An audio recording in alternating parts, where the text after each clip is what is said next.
E aí, vendeu algum bem e lucrou com isso? E agora, bateu aquela dúvida sobre o imposto? Se a resposta for sim, então pode relaxar. Hoje a gente vai desmistificar o tal do ganho de capital. Vamos ver que com a informação certa, esse processo todo é bem mais simples do que parece. Pois é, se essa pergunta já passou pela sua cabeça, saiba que essa é uma situação super comum. Nesta análise, a gente vai detalhar cada etapa para que não reste nenhuma dúvida de como agir e, claro, evitar qualquer dor de cabeça com a Receita Federal. Bom, esse aqui é o nosso roteiro de hoje. Primeiro, a gente entende o que é o conceito. Depois, vemos quem precisa pagar, como fazer o processo na prática, quais documentos ter em mãos e até como funciona para bens vendidos lá fora. No final, a gente amarra tudo com o resumo dos pontos mais importantes. Vamos lá? Então vamos começar pelo básico do básico, que é a parte mais essencial. Afinal, o que é esse tal de ganho de capital? O nome pode até soar um pouco complicado, mas a lógica por trás, você vai ver, é bem simples e intuitiva. A definição técnica formal é essa aí, a diferença positiva entre o valor de alienação e o custo de aquisição. Traduzindo do contabilês para o bom e velho português, é o lucro, simples assim. Se um bem foi vendido por um valor maior do que custou para ser comprado, essa diferença é o ganho de capital. E é sobre esse valor que o imposto vai incidir. Vamos para um exemplo bem prático para não ter erro. Imagina só, alguém comprou um carro por R$ 50 mil. Depois de um tempo, vendeu esse mesmo carro por 70 mil. A conta é de padaria, né? 70 mil menos 50 mil, pronto, o ganho de capital foi de R$ 20 mil. É em cima desses 20 mil que o imposto, que geralmente começa em 15%, vai ser calculado. Ok, o conceito ficou claro. Mas será que todo mundo que tem lucro numa venda precisa pagar esse imposto? A resposta é: não necessariamente. Existem algumas isenções bem importantes. Mas antes de falar delas, vamos entender quem, em geral, tem essa obrigação fiscal.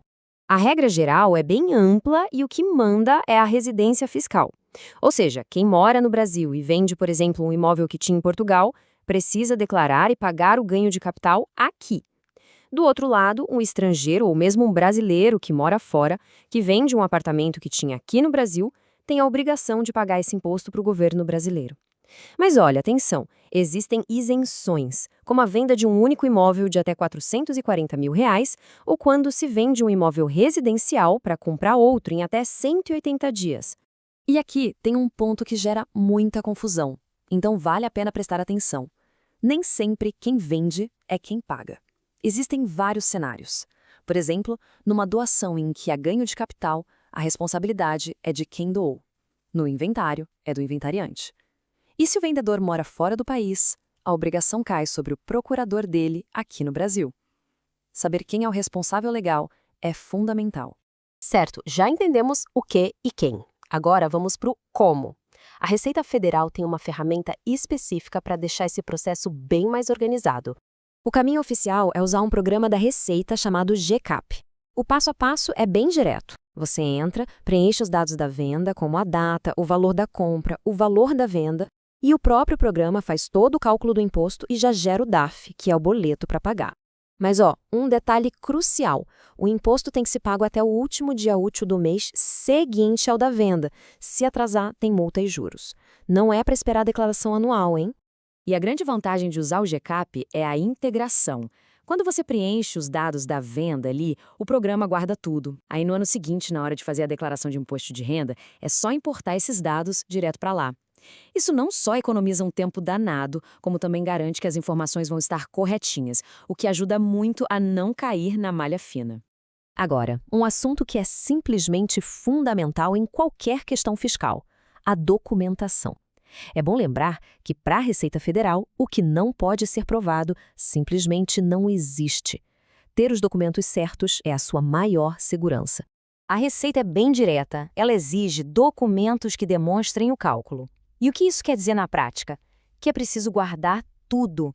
A escritura de compra do imóvel, o contrato de venda, as notas de corretagem se forem ações, comprovantes da transferência, até notas fiscais de reformas que valorizaram o bem. Sabe por quê? Porque elas podem aumentar o custo de aquisição e, com isso, diminuir o imposto a pagar. O ponto-chave é: tenha como provar cada número que foi digitado no programa. Para quem tem investimentos ou bens fora do país, o processo antes era um pouquinho diferente, mas felizmente a coisa foi simplificada. E essa é uma ótima notícia para quem investe lá fora. Até um tempo atrás, era necessário usar um outro programa, um separado só para isso. Agora não. Tudo foi unificado no GCAP. Isso facilita demais a vida, né? A venda de um apartamento em São Paulo ou de ações de uma empresa americana, tudo é declarado no mesmo lugar, seguindo a mesmíssima lógica. Ufa! Foi bastante informação, né? Para garantir que tudo ficou bem amarrado, vamos fazer aquele resumo rápido com os pontos principais que a gente não pode esquecer de jeito nenhum. Vamos lá, recapitulando os pontos-chave. Primeiro, ganho de capital é basicamente o lucro da venda. Segundo, o processo. Tem que usar o programa GCAP para calcular e gerar o DARF, sempre de olho no prazo de pagamento. Terceiro, a comprovação. Guarde todos os documentos que provem os seus cálculos. E quarto, a globalização. O mesmo processo vale para bens aqui no Brasil e lá fora. Com esses pontos em mente, o caminho fica bem mais tranquilo. A nossa intenção aqui foi mostrar que, com o conhecimento certo, um processo que parece super burocrático pode ser gerenciado de uma forma tranquila.